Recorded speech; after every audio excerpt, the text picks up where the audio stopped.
Another Red Letter broadcast coming right up with Mel Lewis, who is our guest of an ongoing series of the history of jazz drums. That's on the Musician Show tonight, WKCR-FM in New York. Stay tuned. Let's start the show with Mel Lewis and his quintet and John's Abbey.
And that was the Mel Lewis Quintet with John Zabby, a Bud Powell original, recorded on their Gatemouth LP, the Mel Lewis Quintet and Mellifluous.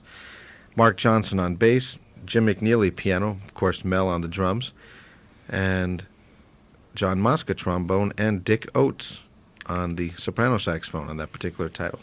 It's 6 minutes after 6. Lauren Schoenberg with you. It's my pleasure to welcome back the one and only Mel Lewis. Welcome back. Yeah, it's good to be back. It's funny. I ran into an awful lot of people who said they heard the show last week because we had no feedback last week because of the telephones not working. Well, first of all, the phones are working again, so we can give out the number. It's a new number. It has the first 3 new numbers. It used to be, well, I won't even say the old number. What it is now, it's 854-5223 is the phone number at the station. Yes, I ran into a lot of people, including Connie Kay I mentioned to you. I saw last night. Yeah, the MJQ was down at the Blue Note. And he said, I enjoyed the show. I had a lot of people call me at home afterwards, friends, And I'm glad. I'm glad that that they liked it, Yeah.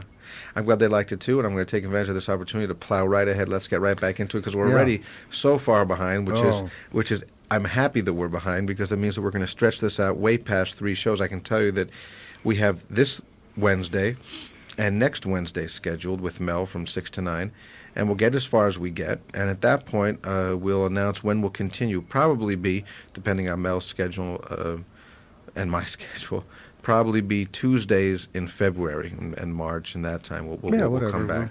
We'll get it done. Yeah, but we're going to plow right ahead and get right back into it. In case you don't know what we're talking about, back in 1982-83, Mel Lewis did a series of broadcasts here on KCR on the history of jazz drums that created quite a stir and became quite popular. And I foolishly, of course, many drummers wanted copies of the tapes, and I think I gave out my originals, and I don't remember. I never found them. So the point was, I was regretting the fact that all the great wisdom Mel gave out on the history of jazz drums was pretty much gone. So decided, let's either rebroadcast what I have and do a new part of what I was missing, or just do the whole thing again. So Mel was game, and we're doing the whole thing again, better and different. Yeah, that's all. New ideas. Yeah, different selection of material. Yeah. It's not exactly the same things we heard the first time around. No, in fact, it's some better material. Yeah. Actually.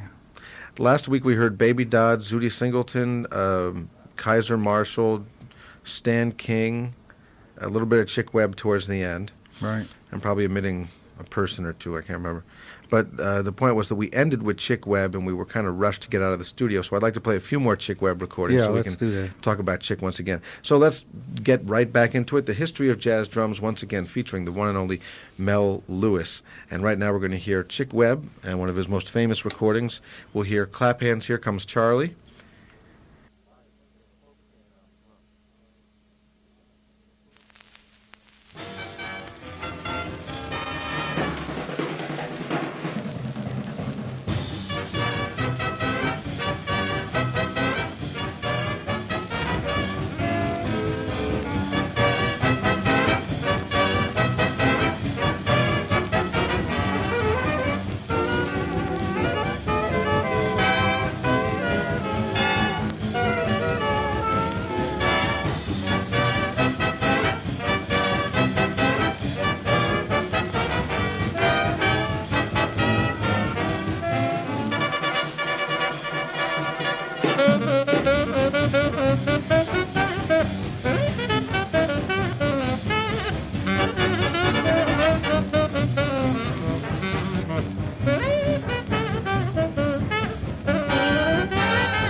Chick Webb, 3 recordings.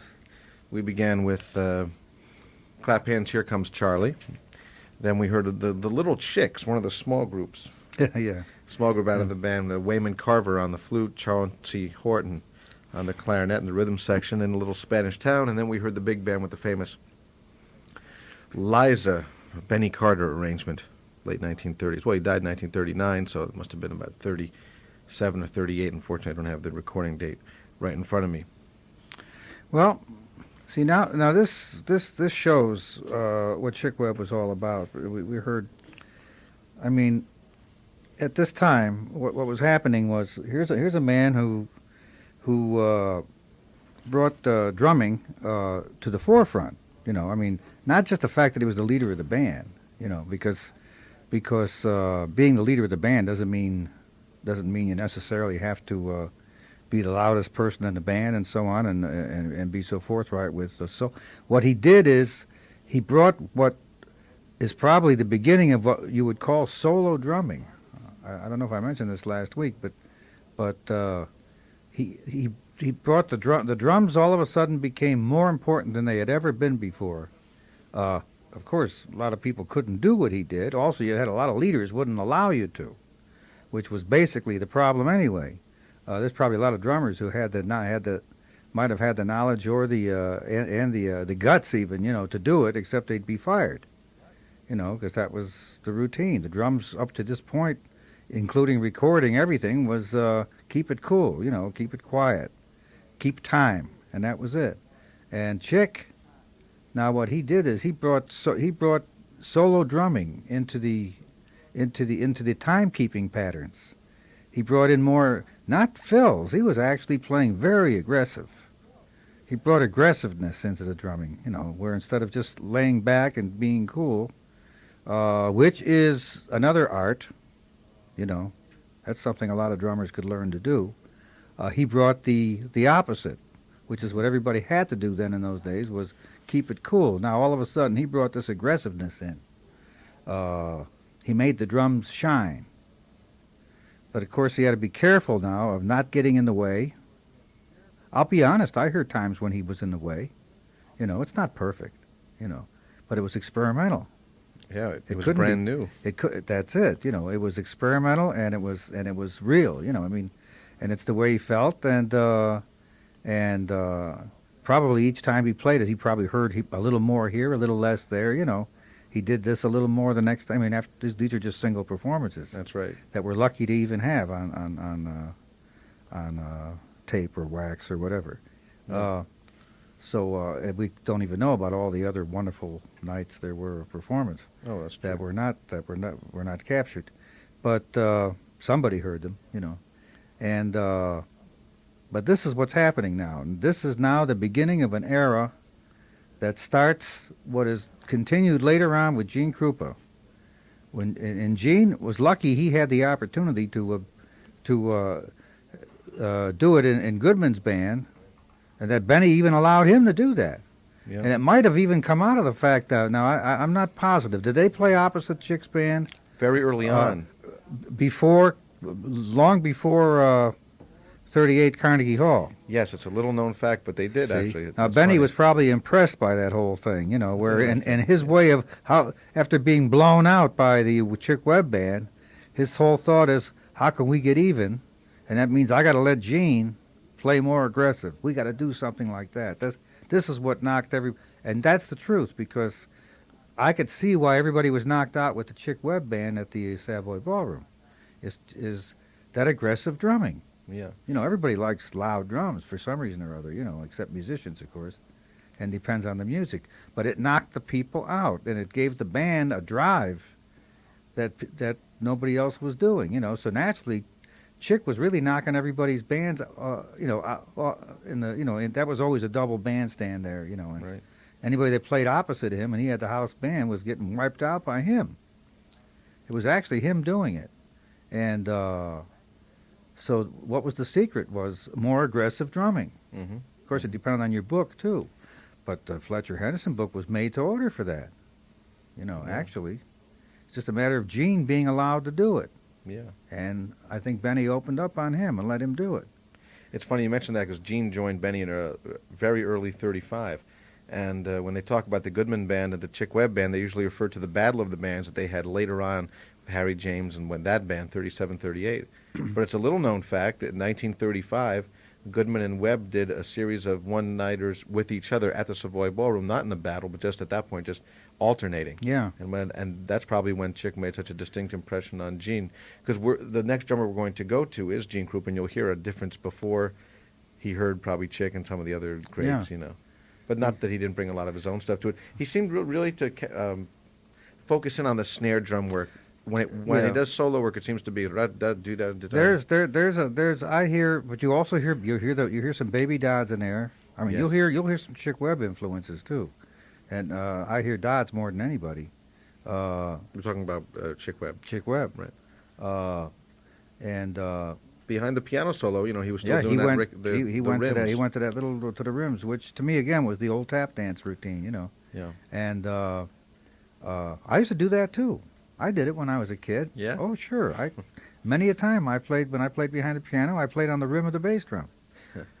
That was because that's what I saw my father do. That's what I saw other people do. And depending on who you were working with, I played with these. When I was a very young kid, I played with some old timers. I mean, they were old timers to me. So this would have been in the late 30s. Yeah. And so if they were old timers, that meant that they were by that time. My pre-bebop days, I was not. I was playing on rims, and I mean, we did the same thing. Yeah. The only thing I sort of hated was a cowbell. Mm-hmm. I had one, but I rarely used it. Mm-hmm. I hated it. To me, a cowbell belonged on a cow. I really had a thing about cowbells. I don't know why I did, Yeah. but I thought a cowbell was corny. But I wasn't against rims. Mm-hmm. I thought a wood block was corny, but I didn't think rims were. Yeah. I still don't. I still was- think rims are cool. It was funny you mentioned something last week about Ben Pollock playing on the bass drum with the hand. Oh or yeah, something with like the that. hand, sure. In the course of Oh, between this yeah. week and last week, I read Mel Torme has a new book out with your pictures in, by the way, and along with Gene Krupa and Buddy Rich, yeah. and I mean together in the same picture playing, Oh. and he talks about he was in Oh, I'm in the Me- back up there. Yeah. Mel Torme was in Chico Marx's band, and the straw boss of Chico Marx's band was Ben Pollock. And oddly enough, he talked about the same thing you did about when he says they went to sit in a jam session one night and there was a showy drummer. And Ben Pollock went up and sat in and didn't do the showy stuff, but kind of played the bass drum with a brush and did all kinds of odd, Yeah. he was a musician's drummer. Yeah. And that was nice to hear. No, that was true. But I had seen Gene use the stick on the bass drum Really? during soloing and filling in. I saw Buddy do it. Buddy did it. Buddy many- did it, too? Oh yes, sure. I Oh. saw them all do that. And my father did it. Yeah. So I did it. See, Now, I'm sorry to interrupt you. no, go ahead. You didn't interrupt. What I was going to say was that now one thing that I shouldn't say I find lacking in Chick Webb, because that's silly to judge Chick Webb by what happened later, but the one thing about him is he doesn't seem to be a part of the rhythm section in a way that later on, as we'll hear in this show when we get to Joe Jones and that kind of drumming, and even Krupa to a certain degree, kind of sublimated themselves inside the rhythm section and made the rhythm section one thing. What I hear on the Chick Webb records really is drums as a separate entity. Well, that's it. I think that's what it was. I think I think Chick, like I said, all of a sudden we have a very aggressive drummer, and I think that's what he became. I mean, where he was the section leader. There was no you guys are behind me. Right. I am the leader. And I'm gonna do it this way. I'm gonna be so strong. You couldn't hear. There was no way of hearing the bass in those days anyway. And the heavier he was with his foot, and he was strong there, so he carried the whole ball. So I mean, there was nothing the bass player really could do except slap away and try and keep up with him. Right. And he did have a great bass player who's still working in town Right. with Bobby Short, Beverly But, Peer. yeah, and the guitar didn't mean anything, Right. And Yeah. the piano players were playing oompa in those days. So I mean, basically. Chick just it was a one-man rhythm section, and a very strong one. Later on it became I think because of the bassy rhythm section, everybody became more aware of what four guys have to do. It was funny that one point when we were listening to, I guess it was Liza, where the band went ba ba ba ba ba ba ba Yeah, ba, and he kind of made it with him He was playing a solo against it, and then caught the figure with them on at the same snare time. drum. Right. And it was funny. It was kind of a very elementary, early making the hits with the band. Right. It didn't come off in a sense of it No. didn't really work on the snare. It And would have on the been repeat, but on the repeat, he did it differently. He did it in Yeah. a more musical fashion the second time. yeah, He played the figure again, but he didn't play it with the rims. He didn't play it with the rim Right. shot. So, right, in other words, the band was out in front instead of him. Right. He was more where I would put it. right. I think it's better the second time. Yes, Also, this tempo on Liza was much better than that transcription we heard yeah, because with Roy Eldridge. that was way too fast. You know, Yeah. I think the whole band was struggling. That's Mel Lewis was referring to last week when we played an air check of Roy Eldridge and Chick Webb as guests with the Saturday Night Swing Band directed by Leith Stevens on a radio broadcast where they did Liza very fast Way and too fast. crazy. Yeah. This was a nice tempo. It was great. It Yeah. swung much better. Yeah, slower a lot of times is a lot better than faster. You know, Yeah, faster becomes an endurance contest sometimes. And not only that, you could hear better what he was doing. You could hear how clean he played. You know, and you could also hear his how he played the hi hat and how he went to the press rolls and you also noticed that Chick changed sounds up behind every soloist. mm-hmm. He played a different sound. Yeah, You know, and that's very important. So I mean, everything he did was fresh. yeah, You know, so I like the fact. But again, I'll say is that what he brought to drumming at that point is why the drummers today who overdo it, quite a few young guys have a tendency because to play way too loud and too aggressive in small groups, especially. They have a tendency to play too much. Because they're so worried they're not going to get hurt or something like that, you know. Also, they're not listening, because if you're really listening, you can't be playing that loud and listening. It's impossible to play that loud and listen, too, because you can't hear anything but yourself if you're playing that loud. So that means if you think you're listening, you're certainly fooling yourself. But I'll tell you, the people sitting out in front listening are hearing what you're not doing right. See, now, Chick, if you don't have big band experience, that's where you're lacking. Because big band experience is where you learn to play an arrangement and you learn what's in that arrangement. So you also learn when and where and how to stay out of the way and when you got a chance to do something. Yep. And especially if you want to play aggressive. You know, but you still got to know what's going on, and that means listening, you know. It's not a matter of reading, it's a matter of hearing. And a guy like Chick Webb had that hearing ability. yeah.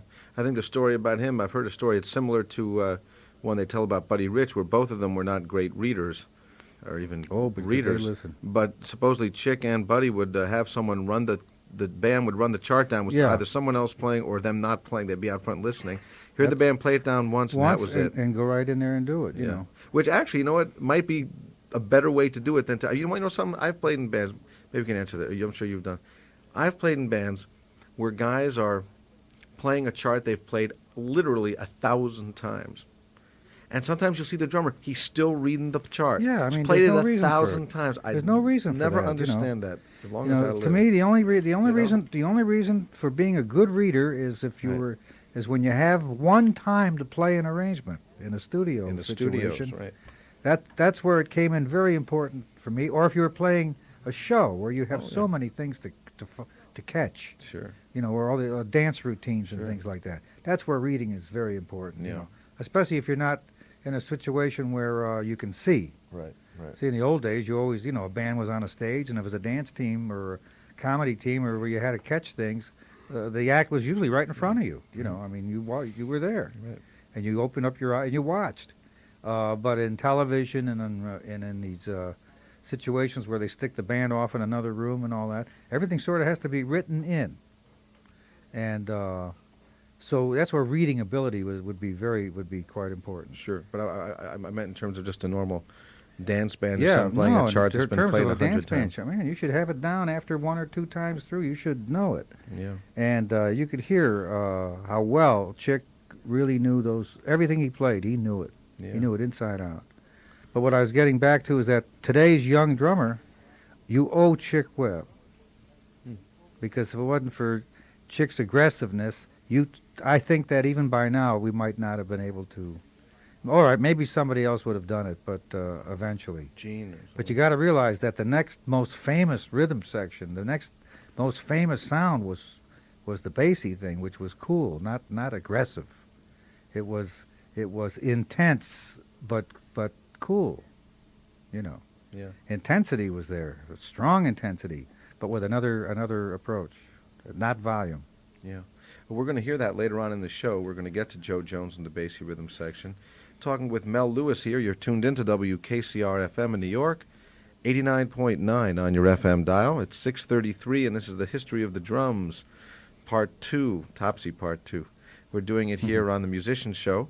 We were here last week, and we'll be here next Wednesday, and then we'll continue after that, and we'll let you know when those broadcasts will be, because there's no way we're going to finish by next Wednesday, and I'm very happy about that. Well, we just heard Chick Webb. Another facet. You mentioned the hi-hats. He Yeah. was before Joe Jones, one of the first ones on records to champion the hi-hat. Of course, in a totally different way than Joe did it. He seemed to be like a Yeah, very big kind of yeah.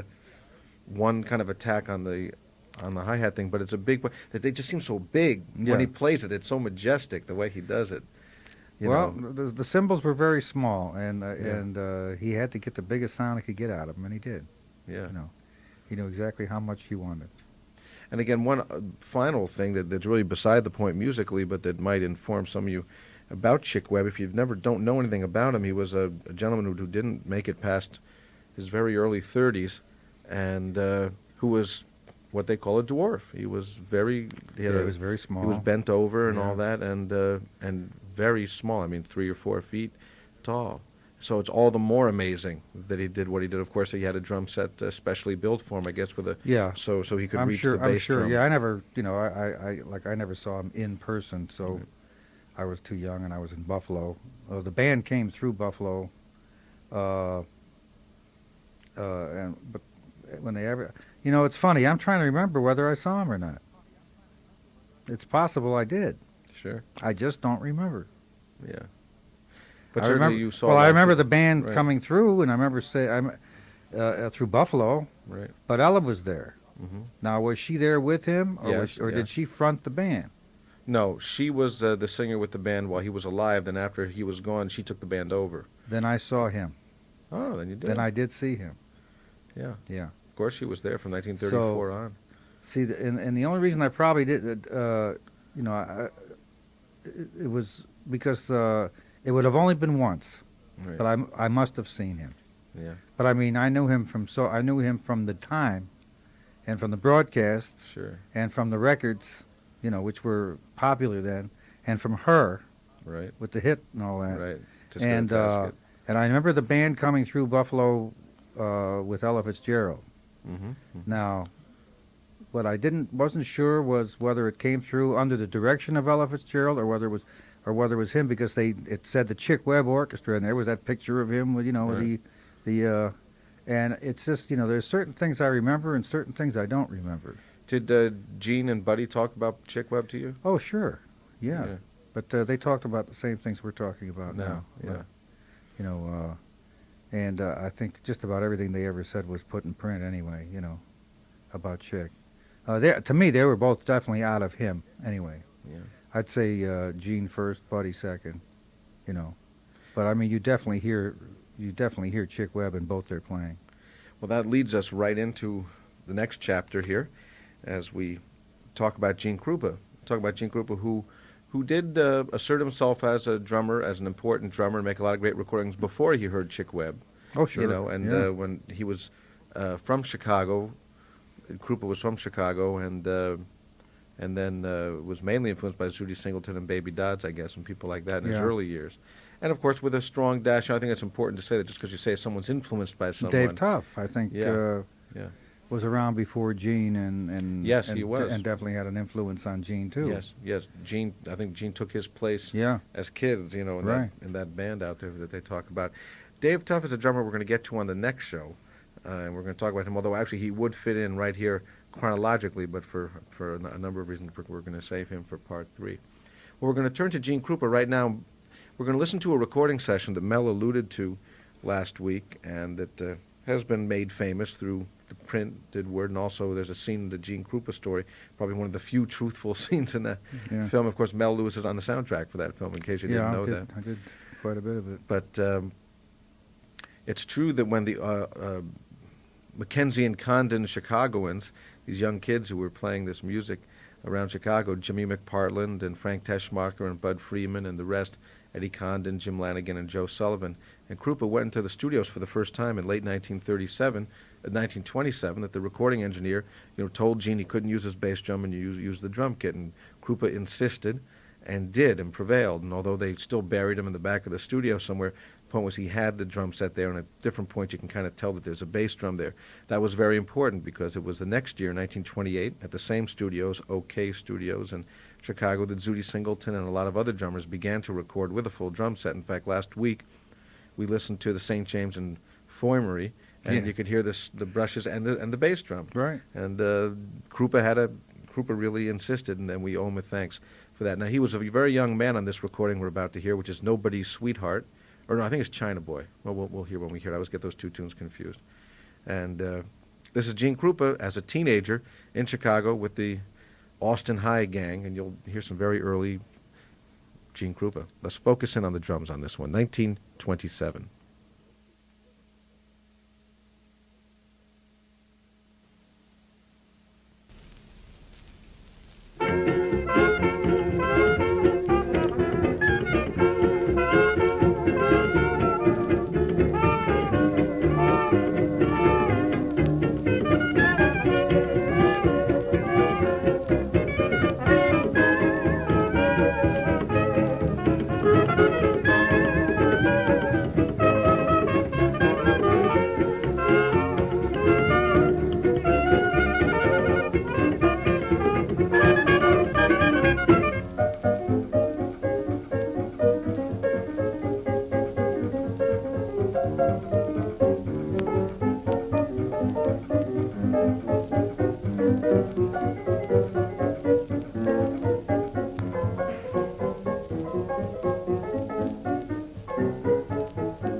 Well, see that the bass drum was there.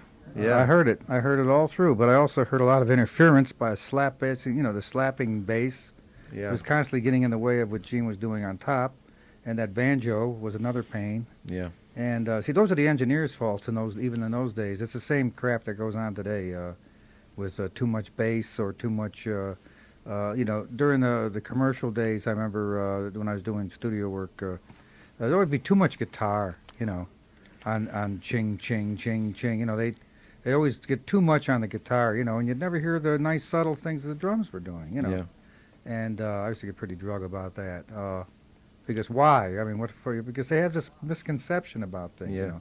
Then they got into this when electric bass came in. Then all of a sudden, where you always got a nice clean sound on an upright on a real acoustic bass, all of a sudden the bass is over-recorded. You know. You hear him sliding Yeah, around. everybody's doing. Yeah, I mean, it really got ridiculous after a while. Yeah. And but what are you gonna do? Yeah.